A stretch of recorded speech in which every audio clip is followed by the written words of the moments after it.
What's the meeting number? Over 100. 202, all right, of the East Bronx History Forum.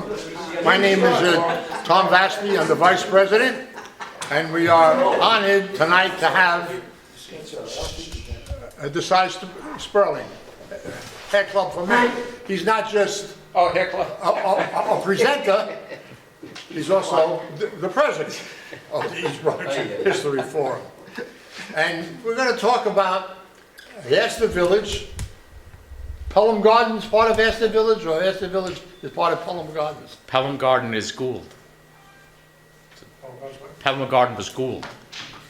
Is what? Gould. Oh, Gould. All right, Barry. yeah. Okay. Hey, came in This was,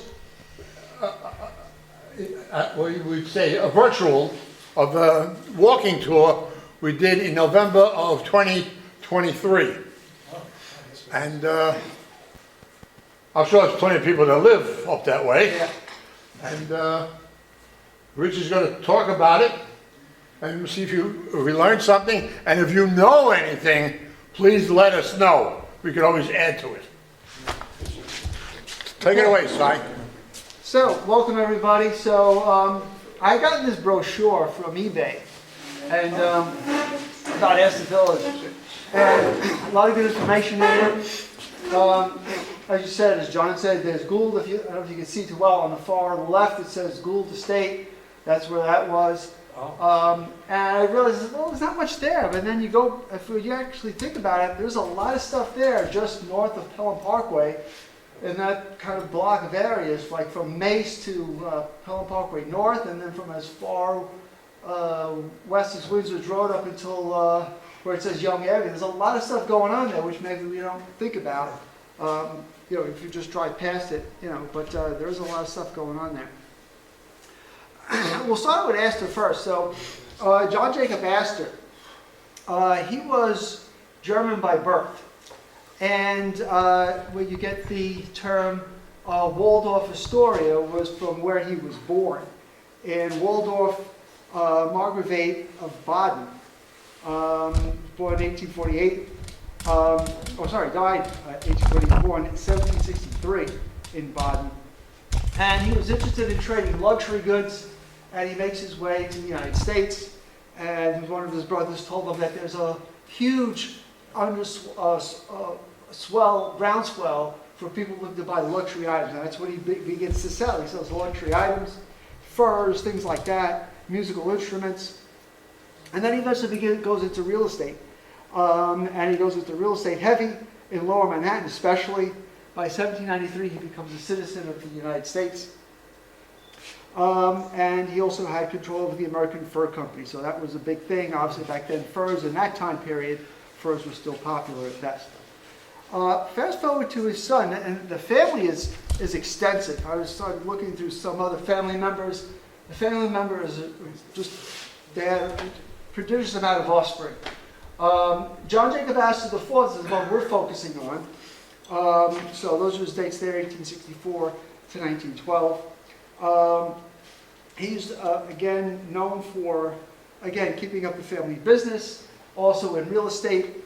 They had a lot of different ventures. They had particularly farms in Lower Manhattan, other places, of course, Waldorf Astoria, Astor Court, which we'll talk about in the Bronx.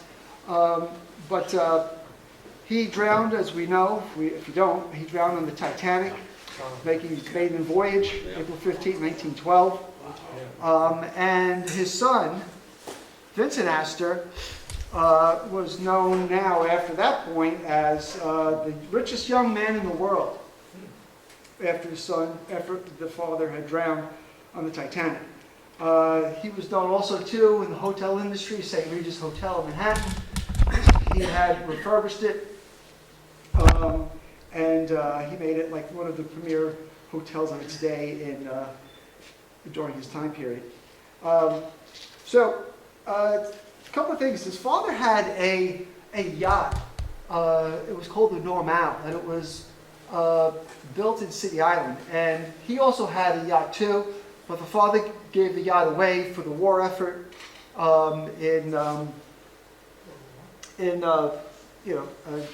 before the start of the Spanish-American War. Father gave away his yacht to the Navy. The son also had a yacht.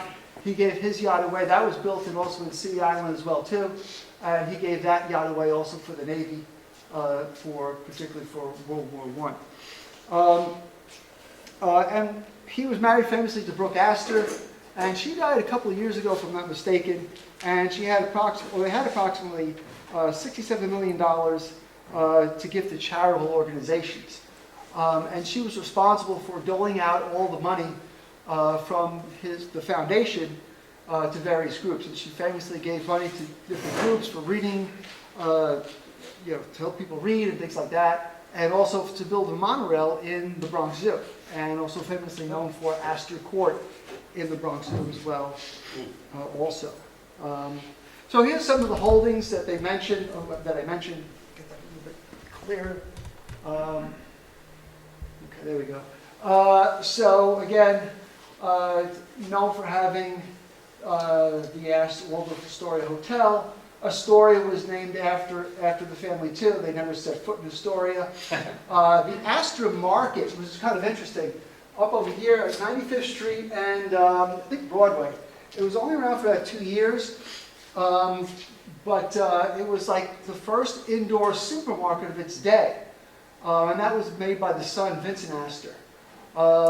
And I think I was reading, when I was doing some research also, that why, Astor, why that area just, north of Pelham Parkway, you got to figure too, I didn't quite clearly find out the site where it was, but you got to figure the track was going on too. So they probably had horses at best to stable them there, because this was a huge area, a huge tract of land that they had, which kind of makes sense. If they're wealthy people, then again, that's the sport of kings, right? Sport of the wealthy, if anything. So that's the only reason why I think they were up there in that part of the Bronx, to me.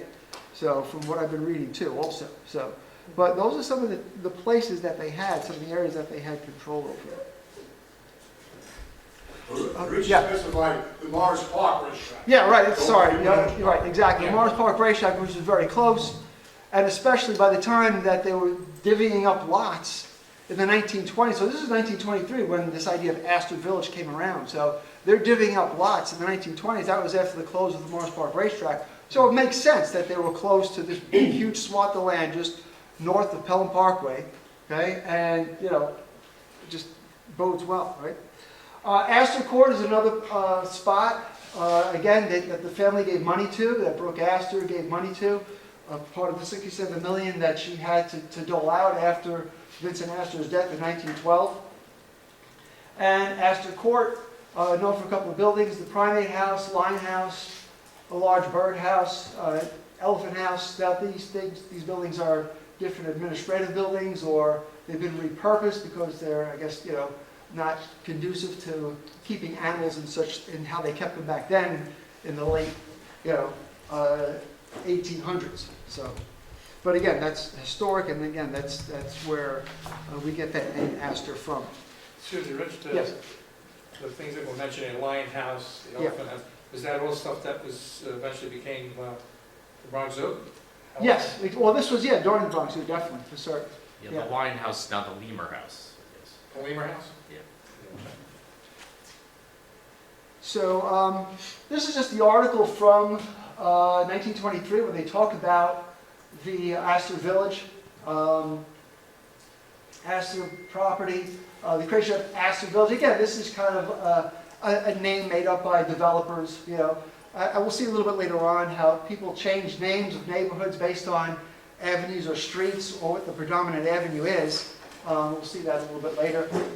But it talks about the 400-foot wide Bronx and Pelham Parkway, the Esplanade, Windsor Road, and other prominent avenues between the Parkway and Mace Avenue. So that's the boundary that it is. So from Pelham Parkway up north to Mace Avenue, from as far from Esplanade to far west as where Bronx Park East would be at best. So that was the ad advertising that this was going on in the 1920s. It's the same ad here. The American Real Estate Company that was responsible, was the holding company basically for the Astor's land.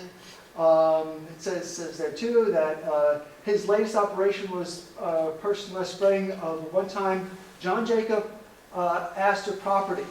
About 1,000 lots with over 1,500 feet frontage on 400-foot wide Bronx and Pelham Parkway. So that's the same thing. Again, from Vincent Astor. So the son, so this was passed down from one generation to the next, the land from his father, again, who died on the Titanic. I don't know if you can see this really, but this is the area that we're talking about. It says up here, the American Real Estate Company. This is all the Astor land that we're talking about. And eventually we'll get into the other big institution in this part of the Bronx, the New York Institute for Special Education, formerly known as the Institute for the Blind. So, on to some spots. Columbus High School, okay, I'm sure some of you here, I heard you talking about, you're familiar with this. So this was the school. So Alumni? go ahead. Columbus, all right, there we go. Yeah. Halfway. It's a charter school, I think charter school now. I think so, yeah. It's like a lot of schools in there. Yeah, they broke it up. So. But some other famous, this is from the 1940s, from the Daily News. So good photo image of the Columbus. Some other kind of famous people aside from everybody here who went to Columbus. Ah, very good. A little more famous. This woman is Evelyn Breslin. She was responsible for the Redaction Corporation on Long Island. Started in 1969. She was a computer scientist, and she developed the idea of being able to type on a computer and not have to, that would be able to save the work that you did and not have to retype it again. Okay, so you can make edits, you can make changes. So that's the thing that she was pretty much known for. She died at the age of 93. So she had gotten again her bachelor's degree in physics, New York University, and definitely was in to computer hardware, software, things like that. So my class. Sal Mineo. Cool. So, He was born in the Bronx. yeah, born in the Bronx. He grew up on East 213th Street, eventually made his way to Warner, 2480 Warner Place. He was in a number of theatrical productions, The Rose Tattoo. He was the Young Prince in The King and I with Yul Brynner. And he also played Plato in James Dean, Rebel Without a Cause. So, died in 1976. Stabbed to death by a stranger, and the case was solved like 3 years later. So, yeah. So, this one. And Van Carfontaine? Yes, we're gonna get to her. Oh, George/Christine Jorgensen. Jorgensen, I was just gonna say that. Not famous, but maybe infamous. Yeah.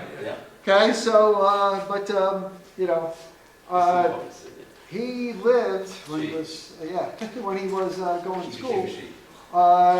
2847 Dudley Avenue. I was looking at a website that was talking about it, where he lived, and saying that he came from hard scrabble life on 2847 Dudley. I emailed the website back. I said, you're crazy. The neighborhood he was living at the time was not no hard scrabble life. I was like, you got to be kidding me. But this is the first trans operation of ever in the United States. He took the name Christine after the doctor that performed the operation on him to convert him to a female. So, yeah. Wow. So, there we go. Anne Bancroft. Yeah. Anna Marie Louise Italiano. 1931, she was born. Parents were long-lived. The father was a dress pattern maker, Michael Italiano. The wife, mother Mildred DiNapoli, telephone operator. They died. Mother died 5 years after her. Mother was like 103, and the father was way up into his late 90s. She died 2005 of uterine cancer. Some of her movies, The Miracle Worker, of course, and Mrs. Robinson, The Graduate. Graduate, yeah, oh, yeah. You know, her movies that she was particularly known for. American But, Works. yeah, she lived, Yeah. she was in Belmont, she lived in Belmont first, and then she moved to 1580 Zuriga Avenue. So, Okay. again, another graduate of Columbus. Oh, yeah. Abrams. Bob Abrams, yeah. Yeah, Bob Abrams, 1938, attorney, member of New York State Assembly from 1966 to 1969, borough president from 1970 to 1978, Yep. and then eventually attorney general from 1979 to 1993. I was looking, I found a snippet of his book, and his parents ran the soda shop. I think it's on Really? off of close to where the Bronx pool is on Bronxdale. I think by Anton and one of the other streets over there. So I picked this up, this quote. It says, by today's standards, Pelham Parkway, and again, we're talking, he lives south of Pelham Parkway. By today's standards, Pelham Parkway was unique. It was like a transplanted, I said, a shuttle, small town or village where Jews had lived in Eastern Europe, except in this case, we lived there by preference, not prescription. Like the traditional shuttle, this modern version was a self-contained community. On the Jewish holidays, there would be hardly no one than a dozen kids in the local public school, which normally accommodated at least 1,000. Wow. And he goes on to say, I put this in too because I knew we got to have someone from the neighborhood here. He says, however, I attended Roosevelt Synagogue Hebrew School on Wallace Avenue Oh, wow. and was bar mitzvahed at age 13 delivering my speech in Yiddish. I still remember parts of it. Anybody know where that is? Roosevelt. The Roosevelt Synagogue Hebrew Schools. I think if anybody knew. Long gone, Yeah. long gone. Yeah, I know, but I'm just saying, I figured maybe somebody would recollect it, if anything. So, I think it was near Esplanade. yeah? I think it's in Astor Village. Okay. Yeah. Roosevelt? Okay. I don't know about the name Roosevelt, but I remember there's a Wallace. synagogue on Esplanade. Okay. No, that Well, was- that we're gonna no, get to. that's a different one. That's a different one. I went there, I went to that one. Yeah. I was just talking about it. Steve, Yeah, I went there. Steve, is that near Brady? Brady and Wallace? Which one? This The one? synagogue you're talking about? I think there was one by Brady Avenue. Yeah, there was one in Brady. No, I don't think it was Roosevelt. I don't Okay, I think just asking. There's one on Fish also, Fish. It was- Yes. Yeah, It was yeah, one we just on- went past the It golf. wasn't on Yes, Brady, it was on yes.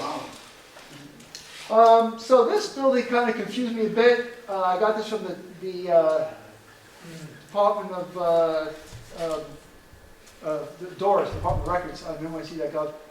This is Pelham Parkway North. Kind of looked like Columbus, but then I put in the block and lot, Yeah. and it was the New York Institute for Special Education. So, but it was a little bit deceiving because it has that white band that we saw. Columbus has that white band too, but I matched up with Columbus, and the front facade is not the same as Columbus. So I that guess is. the trees have grown in the meantime. I'm sorry. It's very forested now. Yeah. Oh, So yeah. I guess at this point, Yeah. Well, back None then of the the streets trees were blind, Yeah. right? Right. So that's the block and lot today, and they pointed out like that the number one, the building right And there. now it's called special education, yeah. Right. Right. That's what it used to be called. This is the groundbreaking in 1923 of the. Oh, School for the Blind. Right, the School for the Blind. That's from the Museum of the City of New York. But the School for the Blind was incorporated in 1831. It opened its doors for over 190 years, or they've been there for more than 190 years. It began as a single-row home in Lower Manhattan, 9th Avenue and 34th Street, where present-day B&H Photo is located. Oh, boy. Yeah. So, pretty much the features of the campus, there's 3 classroom buildings, 3 dormitories, swimming pool, bowling alley, recreation room, and it sits on 17 acres of land. So, also You this want to too. mention the scandal that they were supposed to be up in Rockville, Oh, yes, and they didn't want them. right. Yeah, we had gone to we went to, actually to the New York Institute for the Blind or Special Education years back. And there was the archivist there, John Hernandez, and he gave a presentation about it.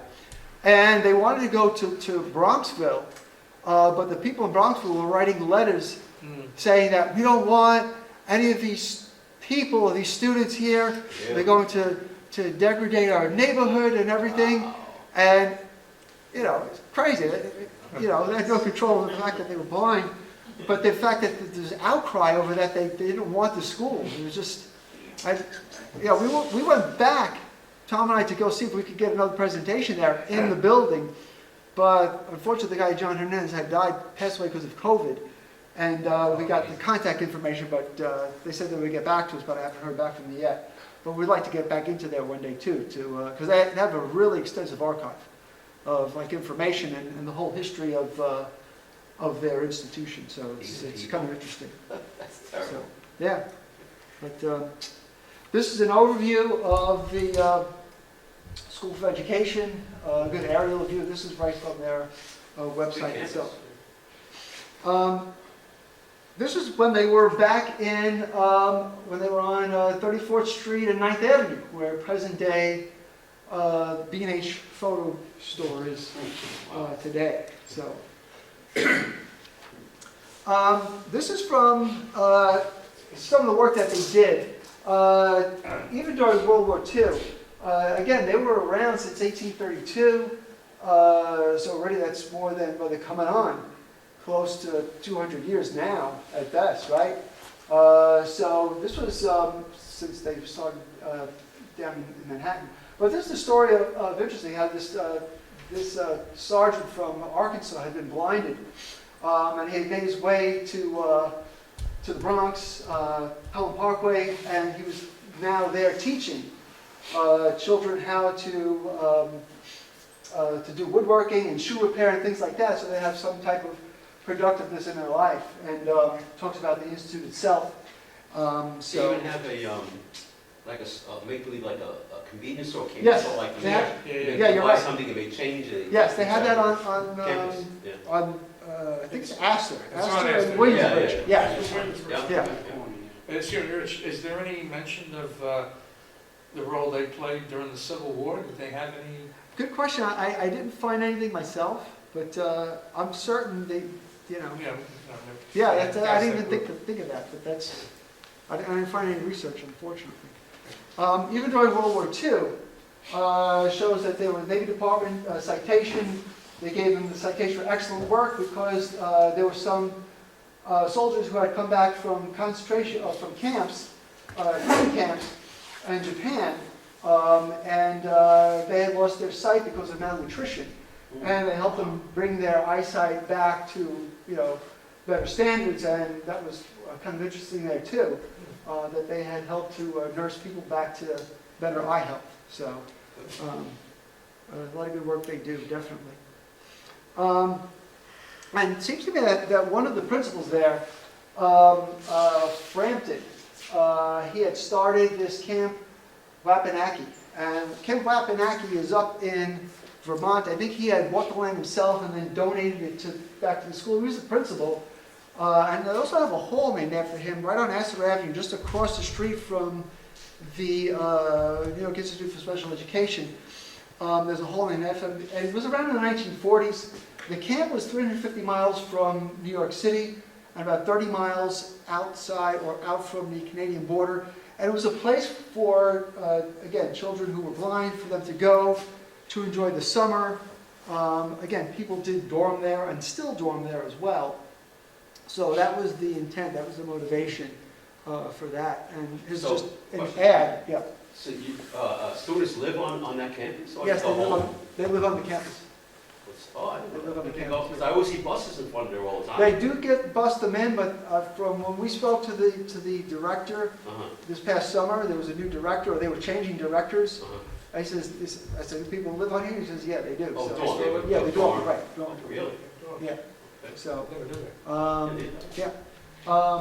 This is an ad from it. This has had to be from at least the 40s, because they're talking about the Principal Frampton, because that's when he was around. This is right from their website. So again, over a century of service. Again, this has to have been at least in the 1940s. They started in 1831, so, you know, so again, just... You know, they have a home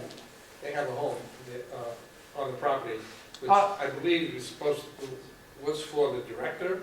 Yes, we're gonna get to that, the Okay. president's residence, we're gonna get to that too, definitely, so. Unfortunately, they had now sold the property, I guess maybe it was maybe too much or too extensive to maintain, but it's been sold to the Girl Scouts of America, so that's to my knowledge. Yeah, yeah, it makes sense. Do they own it now? Yeah, they sold the property. Up in Camp Wapanaki, Oh, up in okay. Vermont, yeah. Camp Wapanaki up in Vermont has been sold in the past couple of years or so to Girl Scouts of America, so. I found this, I had to put this in here, just to show like the fluidity of sometimes of neighborhoods. This one actually says, Astor Village Cleaners. I said, I gotta include this. This is right on Williamsbridge Road by Mace, right across the street would be PS 89 and the, Oh. yeah. So, Nine.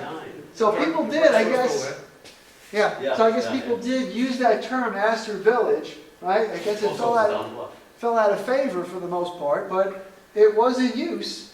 So, you know, and that store on the left where it says prescriptions is still there, and there's still, I think it's still a drugstore. Yeah. So that's from the Yeah. 40s, so they're still going strong, I guess. Probably different owners. Yeah, definitely. And then where the cleaners is, I think is like a supermarket, or.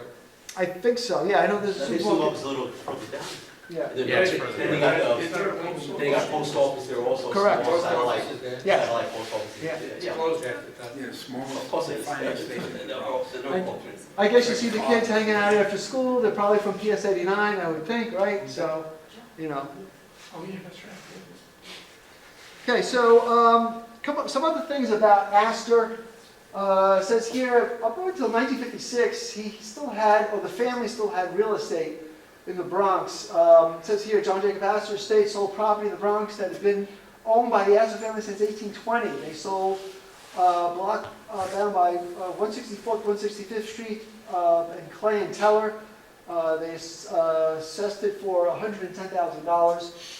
And then I think the last segment of what we call Astor Village was now being sold off. It says here, this is 1956 also, the colony of two-family units known as Bronxwood Homes is rising the portion of the 10-square block parcel formerly owned by John Jacob Astor and subsequently in the hands of Joseph P. Kennedy, former United States ambassador to the Court of St. James. I saw that. I haven't investigated how Kennedy has gotten himself involved in this, which is kind of interesting. I'd like to delve in a little more deeper into that.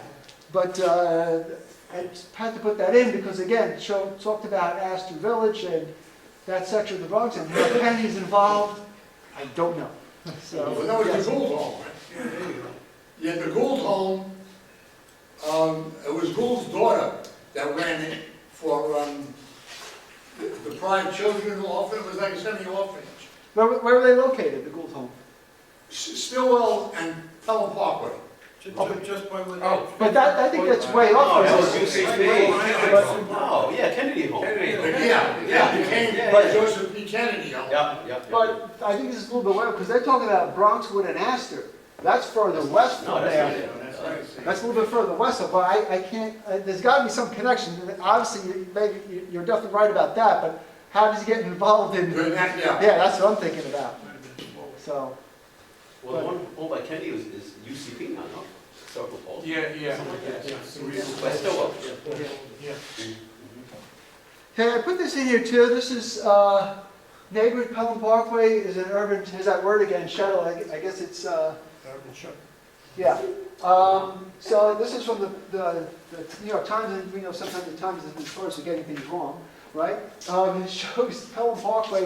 I don't know why they highlighted this whole area. This is more like Morris Park, but I guess over here is technically, right, the Pelham Parkway area, Astor and Leidick, right? It was a good article about it, about the neighborhood, and showed many people sitting and enjoying 1,000 Jews. See that? Pelham Parkway, yeah. And he goes, he goes, one of the guys quotes, says, 1 million people could pass and say hello to you in this neighborhood, says Joseph Oxford, who set up a department store shortly before World War I to become the first merchant on, not the first, but maybe I guess the first Jewish merchant, I guess, on along Leidick What does that Avenue. word mean? A community, I think. What's that? How do you pronounce it? Shuttle? Shuttle? Oh, It means community? yeah, so, yeah, like a community, like close knit. Close enough, Yeah. okay. Is that a Yiddish word? Yeah, definitely. Yeah, Okay, so, a couple years back, this is 2014, again, I put the thing where it says the Astor Village Dry Cleaners, to show some people adapted to that, and, now in this case, in 2014, people were changing things up and saying, people refer to it as Allenton, because that was the main thoroughfare, the two-way street, 2 lanes in one direction, 2 lanes in the other direction, and now it's been referred to as Allenton, according to the Department of City Planning. This is in 2014 when this happened, where it was once called Bronxdale, right? But people didn't know it back then as Bronxdale, but they knew it more, again, by this main thoroughfare, in this case, Allenton. So if you look on a Google map, much of where Astor Village was is now considered Allenton. From Allenton Avenue in the north, west Bronx Park East, south Pelham Parkway, and east Esplanade. So if you ask me, I like Astor Village, sounds a lot nicer. But this is just the same thing here where they were going to keep the term Bronxdale because city planning wanted to keep the name Bronxdale because of the fact that it was a cotton farming village in the 1880s, close to the Bronx River. But if you look now, I don't know if the city map does reflect that, but on Google it doesn't reflect that any longer. It's just Allenton. People also use Pelham Parkway North, though. Yeah, Mhm. yeah. That's a common terminology. Right, exactly. Pelham Parkway North. Yeah. But technically on like the city maps, I think it's just, or on Google, sorry, it's just Allenton. But yeah, Pelham Parkway North I've seen before too. So. And the final one in this ever-changing, like, what do you call something, right? I was at my dentist back in January. I parked my car in Learning. And I said, I got to take a picture of this because I was in the process of putting this together. I zoomed in a little bit. It's a house for sale, 2445 Learning Avenue. And he writes, Pelham Gardens. So I zoomed in over here. So that's not really Pelham Gardens for the most part. If you want to call it Allenton, I guess, or Astor Village, but it's definitely not Pelham Gardens. I think everything west of Esplanade you could call Pelham Gardens for the most part. So that's how fluid things are. But again, I always felt it was like east of East Eastchester Road. Yeah. on the map, again, on Google, it says like it's from east, from like Esplanade to, yeah, but I know what you mean. I've heard it referred to as that, like everything east of Eastchester Road, Yeah. because it was a bit more spacious, homes are a bit more Really bigger, fancy the area. lawns are bigger, definitely, yeah. But people are spreading that term wherever they feel they want, and they get more bang for their buck, I guess. This is one of my favorite ones. This is the CWV. CWV was the Christian War Veterans, and they were started in Queens, and they're still there now. And they would have a raffle for a home. And this particular one is on Woodsbridge Road and Stella Place. And I dug a little deeper. I didn't have the backside of this. More than a block. Yeah, I didn't have the backside of this, but I found it online.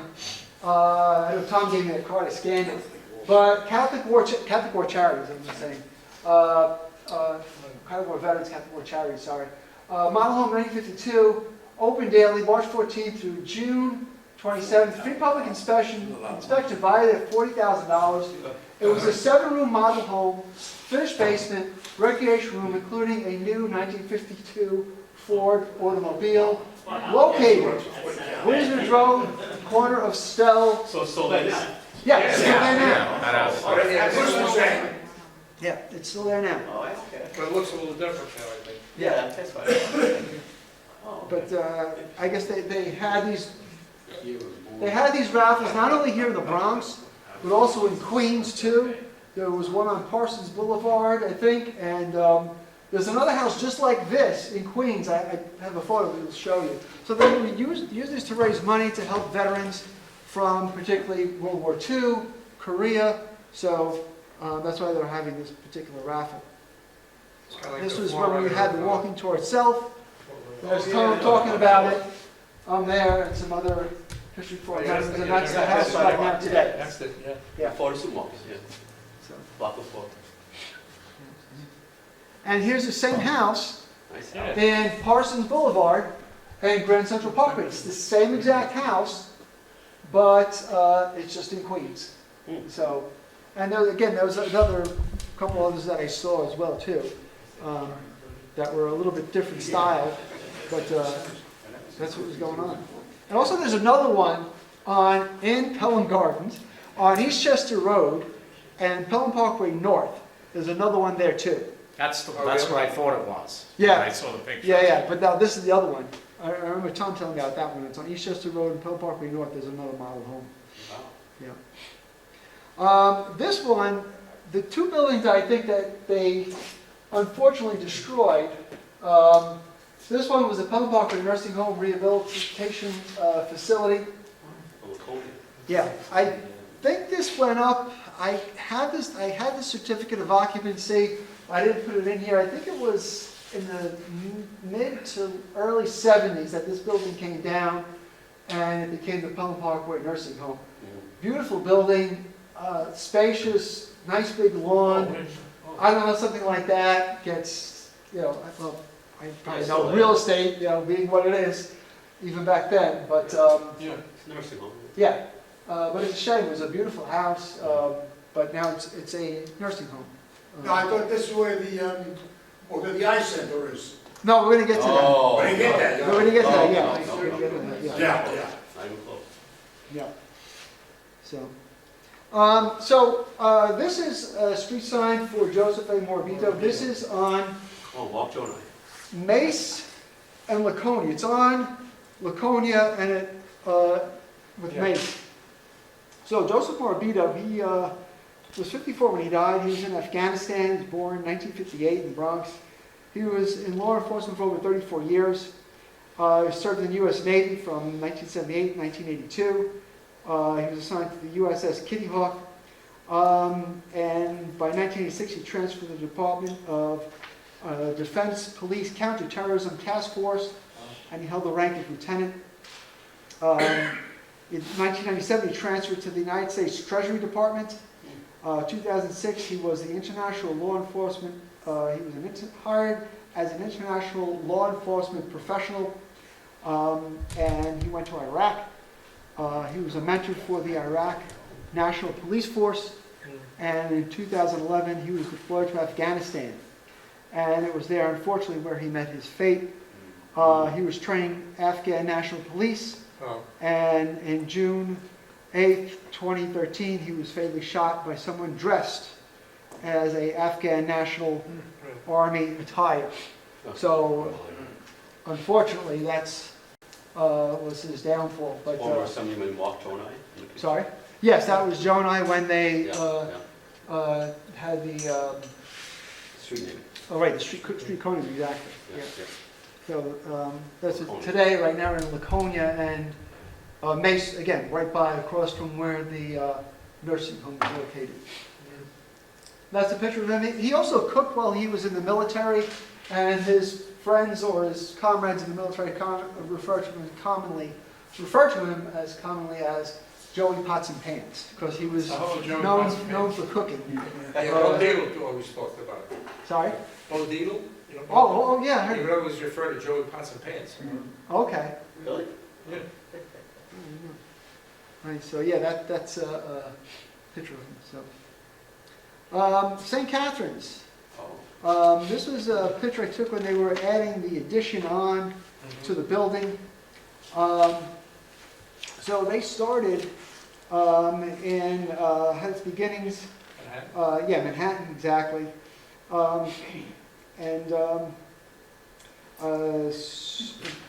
They were started by a small group of sisters in 1846, and then eventually made their way to, the sisters started back then, but they started the school, in 1889. Sisters of Mercy opened the school in Manhattan, and then eventually, just like we saw with the Institute for the Blind, or Institute for Special Education, they eventually moved up north, more space, And they were there by the 1950s. Again, I think I saw the certificate of occupancy that I had.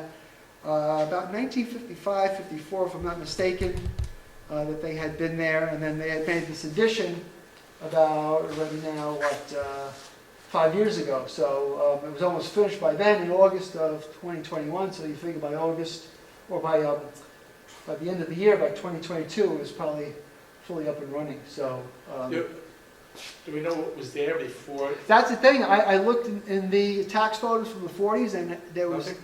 in the Was it tax vacant? photos from the 40s. If there was an empty lot, they didn't take a picture of it.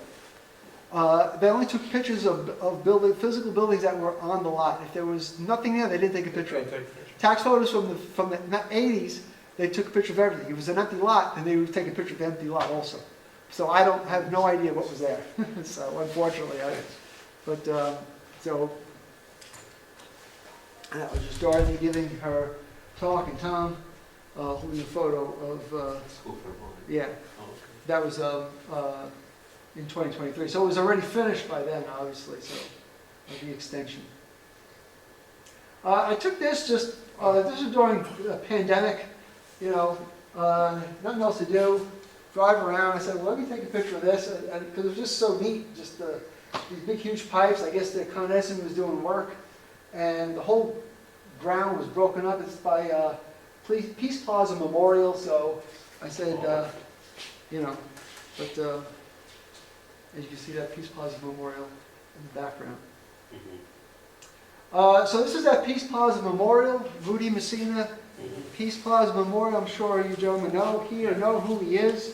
Mhm. Rudy was born January 1st, 1923, Morris Park section of the Bronx. He enlisted in the Marine Corps. In World War II, he was awarded Distinguished Flying Cross and the Air Medal.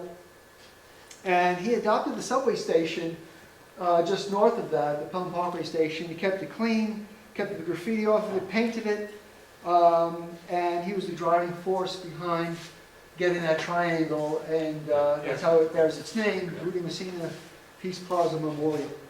He lived on Lighting too. Oh, you did? Yeah. And he had that business on Williamsbridge, where the mural is. Mhm. He used to have I think a Fiat dealership. Really? Okay, On yes. the corner Yeah. there on Williamsbridge. It was a Fiat Jeep dealership, What was that? Jeep, Jeep. before Jeep was owned by He Chrysler. He lived on, Mobile gas station. Well, Thomas. between Set back. Esplanade and Lighting, a Okay, so- big, beautiful. Tomlinson Yeah, between yeah. us and Light. Yeah. Oh, yeah. house. Oh, you Charles, yeah. I interviewed him for his retirement application with Social Security. But, yeah, so then that became died in 1993 at the age of 70, and it was, and they got a street sign for him too, so that was in, I think, 1999, that the honorary street sign. Also should mention that he was responsible for the Iwo Jima mural. Okay, Yes, where that's right, yeah. the Fiat Yeah, place is, yeah, I think he also had something to do with the start of the Columbus Day Parade. okay, That's why it used to start, I was in the first one with the Cub Scouts, yeah, and it started in front of the Fiat dealership. right, And I think, from what I remember at the time, he had something to do with the start of the parade. Most won't be likely. surprised. Mhm. That was like 76. 76, yeah. 76, Something yeah. like that. Before they reversed the direction. It started there originally, went, That's Really? right. I didn't know that. yeah. It started, I didn't know that. Yes. Okay, so this one, the principal's house. This is right on Windsbridge Road and Pelham Parkway North. Tom gave me this photo. It's still there. I don't know if the principal still lives in there. I highly doubt it, I guess. Maybe they repurposed it for something else. But that's the principal's house for the New York Institute for the Blind. I'm just going down in the direction of where we were based on from Peace Plaza Memorial. I'm just kind of like, circling around. So that's the principal's house. So again, that's 17 acres, so it's quite a bit Yeah. of land for the New York Institute for Special Education. This is the story of Pelham Parkway. This is from the New York City Landmarks Commission. Back in 1978, they had made an assessment of all possible landmarks in the Bronx that should be landmarked. And this was one of them that they were talking about. And it was started back in the idea of creating parkway. I can't see too close. To connect all of the parks, Van Cortlandt, Claremont, St. Mary's, Bronx Park, and Pelham Bay Park. So that was started back in 1983, and the parkway itself, Pelham Parkway, was built a number of years later. They said it had bicycle path, pedestrian walkways, characteristics, and again, 400 feet, nearby Bronx Parkway, Pelham Parkway has no grade separation, and 6 intersections along its 2.3 mile route. It's 400 feet from Pelham Parkway north to Pelham Parkway south, but going from west to east, it's 2.3 miles. So that's the history of Pelham Parkway. So, and again, they used it to connect all the parkways, all the parks in the New York City park system at the time. This is just another picture of it, looking west on Pelham Parkway before the Institute grounds. Again, this is from the Institute of Education for the Blind. Again, now the New York Institute for Special Education. But just remember that Pelham Parkway, there was no east and west at the time. Right. There was only Pelham Parkway, what today is west. Yeah. As traffic built up, they had to add Pelham Parkway over east. That's where you got the service road, just on the other side Right. of. Which makes sense. Everything was coming from Fordham, which was drawing more traffic, and then heading this way. And you especially notice it at Stillwell Avenue, where you got that bad turn, Yeah. which I'm sure Robin Moses had something.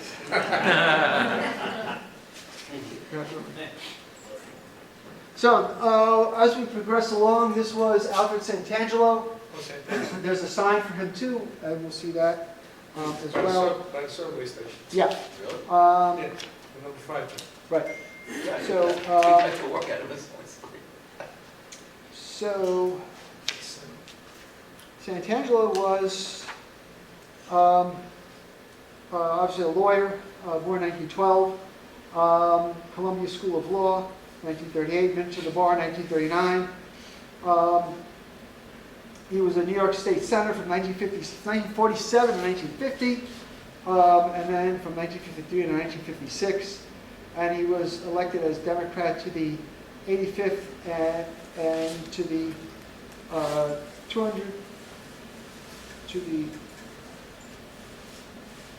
85th and to the 2 succeeding Congresses, sorry. He died in Orlando, Florida in 1978. And in this article here it says, I couldn't find a picture of him at all, it's kind of really difficult to find, but found this in the New York Times. It says over here, Mr. Santangelo, a large, gregarious man who was given to unusual forms of politicking, such as distributing cookbooks to his constituents, served in the House between 1957 and 1962.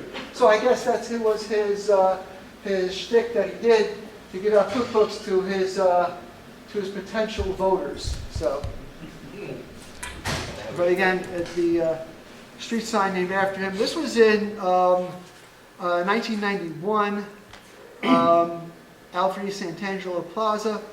It says there, an island property on the Esplanade located south of private Sidney Weissman Memorial Plaza, bound on the west by Laconia Avenue, and the south by Pelham Parkway North, and north by Astor Avenue. Now this is interesting. So this was 1991 when Santangelo got the honorary street sign. But you look over here, it says located south of private Sidney Weissman Memorial Plaza. Okay? Piqued my interest, and I said, where's Sidney Weissman Memorial Plaza? Yeah. There's no street sign for him. But we'll find out that in a moment. Okay? So this is the nursing home, another nursing home. This is the second building that is a shame that they had knocked down, because this was like the entrance way to like Astor Village. Okay? Great looking building.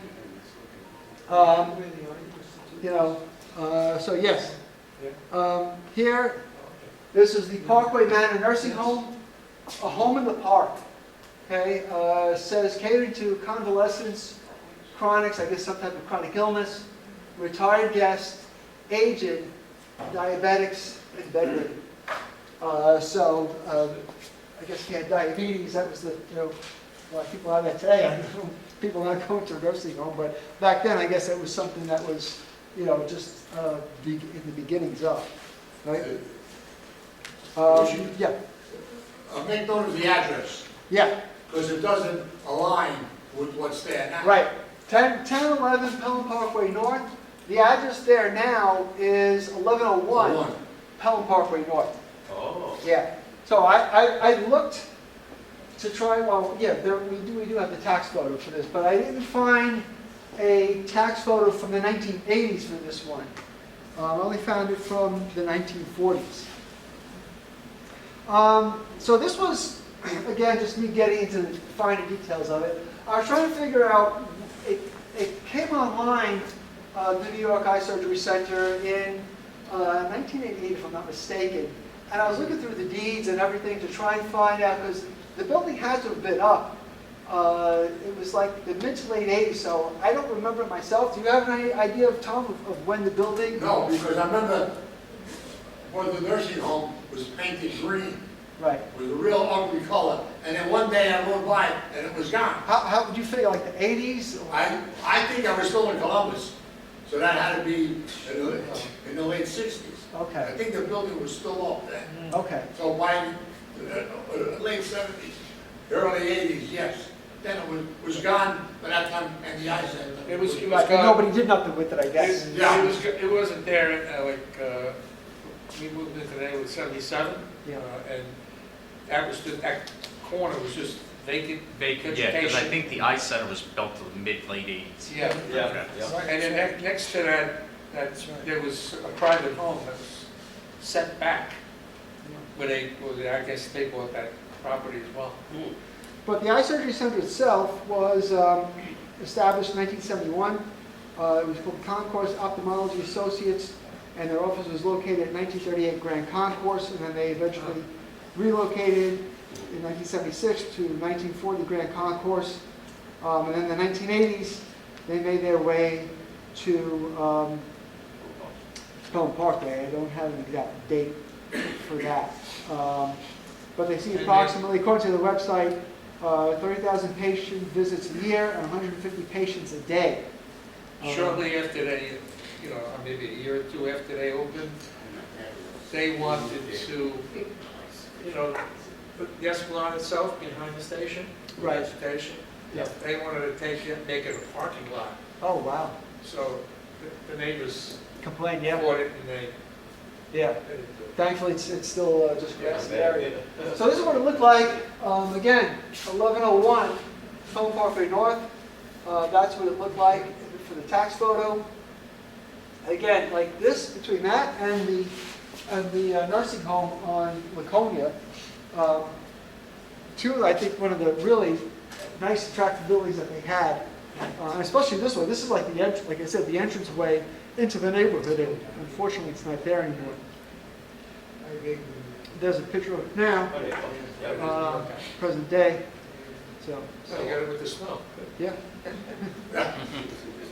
So this is the train station. This is the station that probably Rudy Messina took care of when, as we said. Let me tell you something, heavy rain, it rains inside all the time. Huh? On a heavy rain, it rains inside all the time. Yeah, definitely. But this is the from at least when the train station opened. So the New York Westchester of Boston was incorporated March 20th, 1872, and it would almost run parallel to the New Haven. Charles S. Mullen was president of New Haven. He purchased the Westchester and Boston for a commuter line only. Eventually, John Rockefeller and Morgan bought control of the New York Westchester in Boston in 1906 for $11 million and turned it over to the New Haven. The New York Westchester Boston was made of concrete, not wood. That's why it was still around today. Of course, the station had high-level platforms and cheap fares. And by May 29, 1912 was the first day of its operation. And it ran from East 180th Street to New Rochelle at the time. And that's a That picture. was through Astor property, right? Huh? That ran through Astor property. Yeah, yeah. So this is in 1915. Again, so the station was here, definitely New York, Westchester, and Boston, before it was in 1923 when the homes were, divided up for to be sold, or the plots of land to be sold. So there are some good photos of it There's here. real estate also, Sorry. real estate office. Yeah, Yes. up until Yeah. 2 years ago. Yeah. Chirico Real Estate. 1 or 2 years. Cherico. Chirico. Cherico. Yeah, no, about 5. So this is 1950, and that. You may be right. And the nursing home wasn't even built yet, so this is 1915, so probably again, when they divided up the plots in 1923, was when they probably built the nursing Was home. that built as a nursing home, or was it a private residence? I don't know, but it looked like a private residence, but, And that store on the right, that was like a candy store. Candy store. yeah, I know, yes, but- exactly, so that was the real estate, right? That was the real Real estate. estate was on the On the left was the You're real right, estate. and that was the candy store. Convenience store on the right, Yeah. yeah, candy store, Yeah. yeah. Coffee shop, whatever. Yeah. Mhm. There's some construction photos of them building it. Okay, so it says concrete footing for the steel are in place. Some structures are already underway. Photos looking south from the future Pelham Parkway station. Okay. This is from Roger Bang's book, The New York, Westchester, and Boston Railway. So they built it as an open trench, like Broadway, and Well, then covered it back over? yes. And That's what's interesting. That's the only part that's covered over. Yes. So somebody had the foresight to think that Well, this is gonna be very heavy and thoroughfare. well, you figure Pelham Parkway was there already. Yeah, Pelham Parkway was definitely there. So you go over and make it like an eyesore on Pelham Parkway, so that's why they probably went under. But then in the book it says here, Bank says that this pleased the residents in the area who were concerned that the railroad might ruin their quality of life. This is pre-1912. The neighborhood wasn't even parceled out yet, so I don't know what Bank was writing here, but it says that the tunnel followed the cut and cover principle, as John was saying, which is common in rapid transit lines that were under construction in Manhattan just a few years earlier. So it's known as the Westchester Esplanade technically, but they were shortened to Esplanade.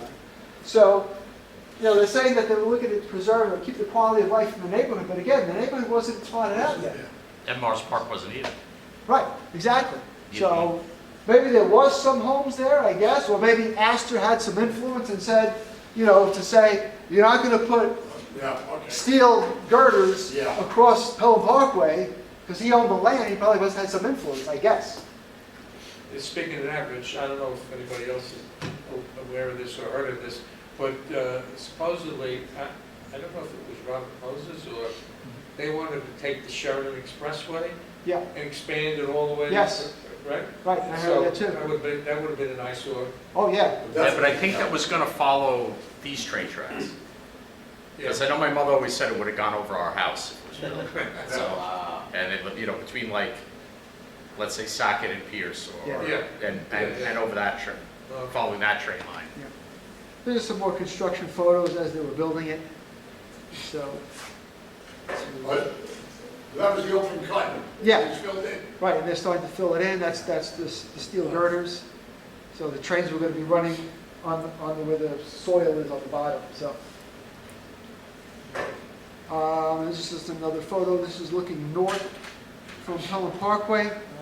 And March 17, 1911. You got to figure they opened up in May, and this is March. So they were moving at a kind of a rapid pace, you think. Is that a church in the background, Rich? That one? No, over to the left. Yeah. That maybe Yeah. it's like a construction shed or something. Shed, okay. But think you with a got to crane figure they were behind. moving at a rapid pace for this to be up and running in May of What 1912. direction is that? That's going. This As is well. looking north from Looking north. Pelham Parkway. So it's looking towards Astor, Mace, and so on. Okay, yeah. Yep. And just another photo. So this is another one here. New York, Westchester, and Boston Railway, frequent train service. Wow. Used to be a tailor here, Oh, yeah. wow. This is, Greg got this from Flickr. Yeah. Where's that picture? That was way before. Huh? Where's that picture? This is from Flickr, Flickr.com. Yeah. So that's another good photo that A little side note to that, that was an express stop for the railroad. It was the only one in the Bronx. right, There was a 4-track. right, Yeah, of course, So right. if you go down there till they can see there's two, yes, there's no contact for it. It's an Yeah. express stop. right, right, Okay, yeah. just let you know. Yeah, you're right. Yeah, because that's Yeah, right, a couple of platforms. that's right. Yeah. Mm. Yes. And this is when it was closed up. So close up, the Depression came around 1930s. Two real reasons for its collapse. The commuters were really advocating for the railroad to keep the fares low and preventing a fare increase. And workers did not accept wage cuts. So those were cited as two of the reasons why the New York, Westchester, and Boston went under. New York City purchased the Westchester and Boston only in the Bronx for $1.7 million in 1940, and service started in May 15, 1941. It was called the Dyer Line. Shuttle service was from East 180th to Dyer Avenue. Yeah, The Dinky. yeah, the Dinky, right. Yeah, thank you. So, Richard. Yeah. Two cars. What was that? Was it 1929 when they closed up? It's, 37. 37. 37, right, yeah, 37? yeah, 37. And 180. So, So, and also too, it failed as well because there's no connection to Manhattan, and it stopped at the Harlem River in the South Bronx. So you had to get off and then get back on. So that was the other problem too with it, that it was no convenience to go. You had to get over to the South Bronx and then get on to another train to go to Manhattan. So this had to have been before 41 when it was boarded up. Again, this one's right from Flickr too. You can see the nursing home was built up already at this point. Oh, yeah, yeah. And some houses in the back already were built. And then the houses that were there on this side were not even there yet. So again, I guess people bought a lot of land at best for speculation, or maybe they were going to just save their money and eventually, once they bought the land, then eventually build a house after that. And it's a two-way street on this side. Yeah, you're right. It's true. That's a good point. The car, we see it's two-way here, right? So yeah, yeah. It's not two-way anymore. No, it's just one way going Oh, north. okay. Yeah. And this is where we were when we had the walk. Good group of people for the walk itself. So this is 1115 Astor. Not too much going on over here, right? There's right now the dry cleaners, the butcher, Astor Butcher, the pizzeria, Yes, the butcher, yeah. and Pizzeria. is that the Yeah. club there, Italian club over there? Yep. Right? That house wasn't even built yet. that's So- the front. Yeah. It's the butcher. Yeah. Yeah. So this is during the tour, and we're on the corner because I said earlier when we were talking about Albert Santangelo, we mentioned Private Sidney Weissman. Oh, yeah. So back in 1962, Private Sidney Weissman, who was it?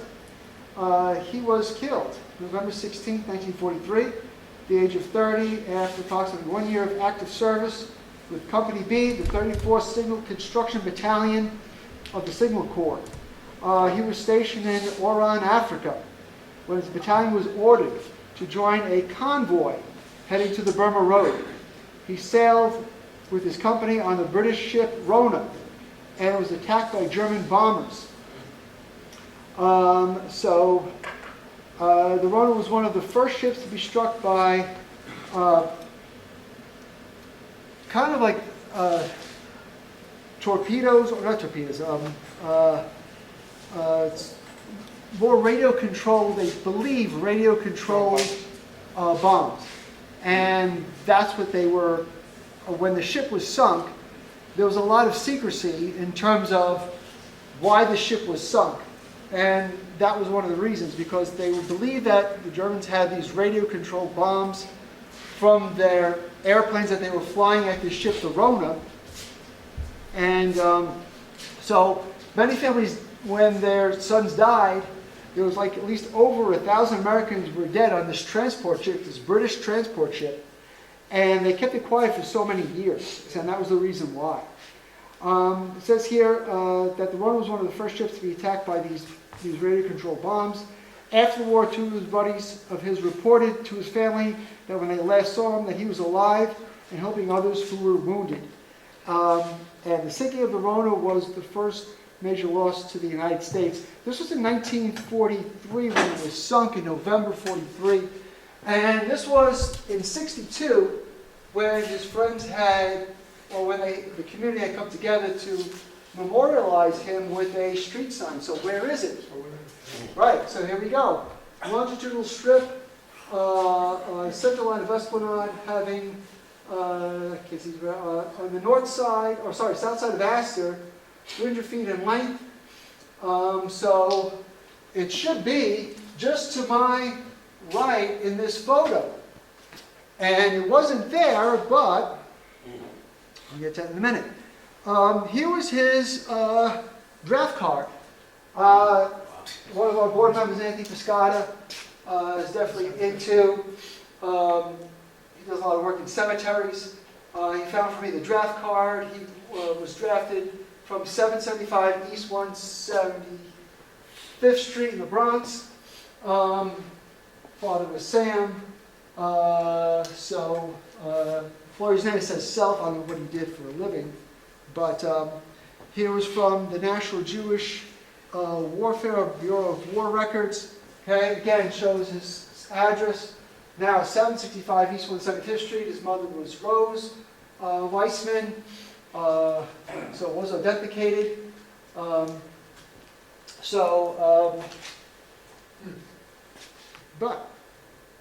And again, there's some more information about him. 27, birth date 1913, dies 1943. This is the Rona. So again, the supposition was that there was so much secrecy about it because they believed that, again, there were radio, if I'm not mistaken, controlled bombs or missiles coming from these German ships, which attacked the Rona, over 1,000 deceased servicemen. Yeah. But, gets better. I realized that, you know what? Where's his sign? Where's his street sign? It's missing. I contacted the community board, Jeremy Wernicke. I said, Jeremy, there's a street sign for a service member. It's not there, and it should be. Yes. They investigated, gave it to the DOT, Department of Traffic. Lo and behold, this was like last year after we had the talk, at the walk, I should say. Given the information, and now it's up where it should be, corner of Astor and Esplanade, and if you go there now, it's there. The thing about it wasn't something that was new. It wasn't a new street co-naming. It was something that was there and had gone and needed to be replaced. So what the DOT does, if they see it's missing, they replace it.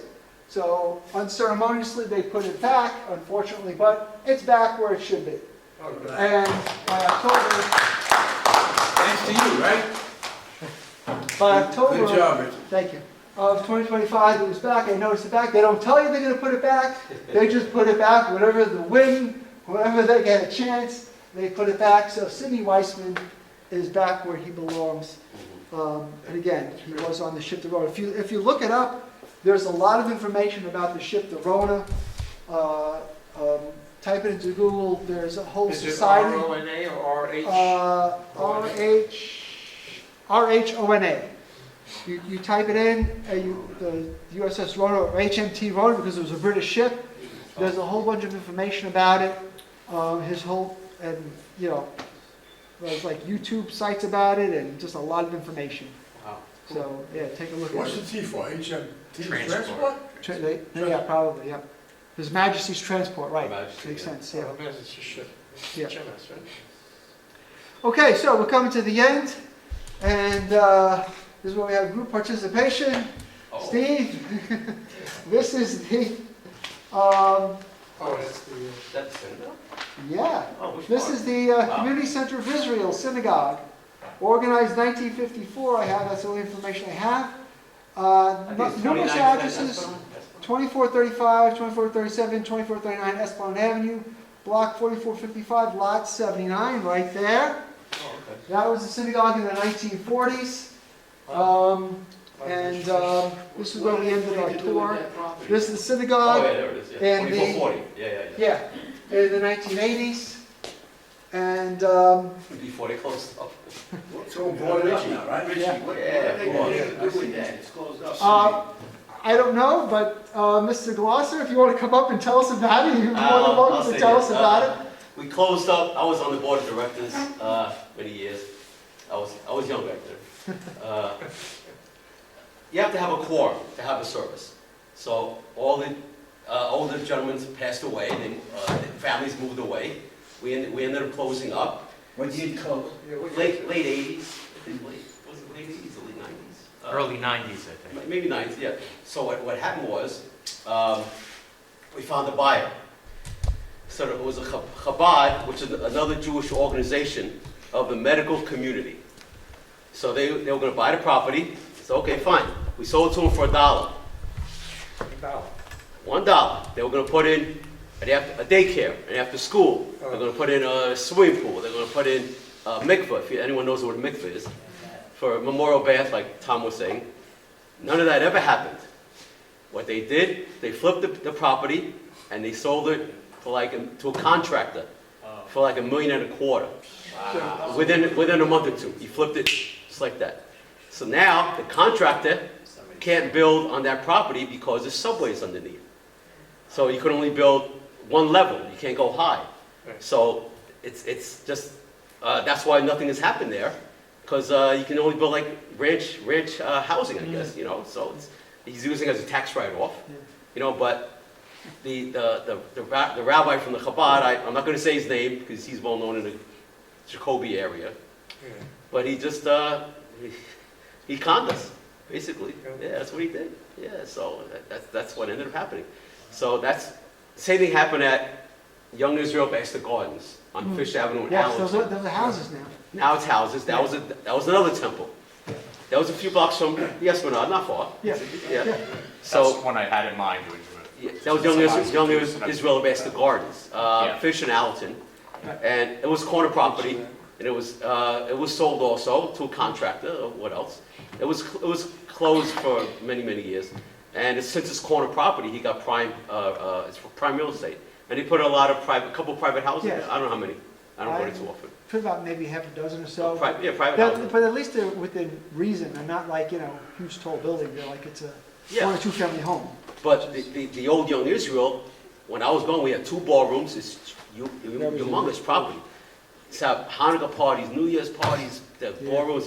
We had classes for the young Jewish kids back then, and two sanctuaries inside.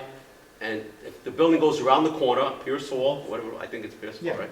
And Esplanade, and it even expanded because it started out as a small building. And in the 70s, I think it was, it expanded to, they built on it and they made it a larger building. So where is it, Pierce Hall and where? Esplanade, right? Yeah, 2440 Esplanade Avenue. Yeah. Yeah, so now it's abandoned, it's loaded probably with raccoons and mice and rats and cats, and the roof caved in if you go on the Pierce Hall side. And we had a live-in super who also lived on Pierce Hall around the corner. Yes, and if you go by, it's just graffitied up, and all the windows are broken. It's nice stained glass windows, Wow. so just an eyesore. And then years ago, they said they were going to put they were looking to put a homeless shelter there, but that was squashed. So now it's just abandoned. Yeah, and all boarded up. Windows are all boarded up. The doors are all boarded up. Yeah, it's sad. That's what happens to a lot of houses of worship. Not just Jewish, but a lot of houses of worship. You know what happens with even the non-Jewish ones. Yeah, so that's the day and age we're living in, folks. There's your story of the young Israel. Who owns that property? Contractor. The but- contractor owns the property? Yeah, you can only build one level. You can't go high because there's the Dyer Avenue subway's underneath. Yeah. So you can't go too high. So This was, he sold it about 15 years ago, I think. Easy 15 years ago. Yeah. The information is on Acris. If you look on Acris, 2440 Esplanade. I think it was $1.25 million he sold it for. He bought it for, but he can't do anything. But the person that bought it scammed everybody, conned everybody, and pocketed the money. He never, whatever he promised was going to go there, he didn't put there. So that's the story of the There youngest was girl. there was no recourse against them? No, the owner just used it as a tax write-off now, right, yeah, so that's what happened. All right, folks, so thank you very much. Thanks, Rich. One last thing. Is the son of Sam from Astor? I No, believe he no, no. is. son, was he from? No, he was in Yonkers when he did it, but he grew up. You go over to Bronx. Okay. Grew up over there. He went to Columbus. He went to Columbus. I don't know. I'd have to research it. Yeah, he grew, I'm pretty sure he grew up in Astor. Is there an attendance sheet? I didn't sign an attendance sheet. No, Dorothy wasn't here, so she has the book to sign it, so it's okay. Oh, okay. But next month we'll be in St. Joseph School for the Deaf. Oh, wow. So we went over there, Tom and myself, well, again, one summer day, we went to the New York Institute for Special Education. Where is that? That's in Throgs Neck. Oh, So we went in, I spoke to the director, he was pleased as punch to have us here. I emailed him just back again today, yesterday, but I guess they're on vacation, but that's where our meeting is gonna be next week, so. Next month? Next month, sorry.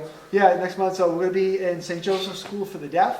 So it should be a good lecture and a tour of the building. It'll So, be posted in the Bronx Times? yeah, we'll definitely, yeah. you know, you can have a meeting at the School for the Special Education. They have an Yeah. auditorium there also. Oh, yeah, on Pelham Parkway. Yeah. Yeah, I spoke to the director, we Yeah. spoke to the director, but they were in the midst of changing principals or changing directors at the time. Oh. And I asked him, can we have a lecture? And he said, well, we're in the middle of changing administration. I said, okay, no problem, I'll call you back in a year from now, whatever. Yeah. So, it's nice to have to go remote, to go other places, to see other things, so Yeah. that's why. So, Okay. but that's all we got. Thanks. Anything else?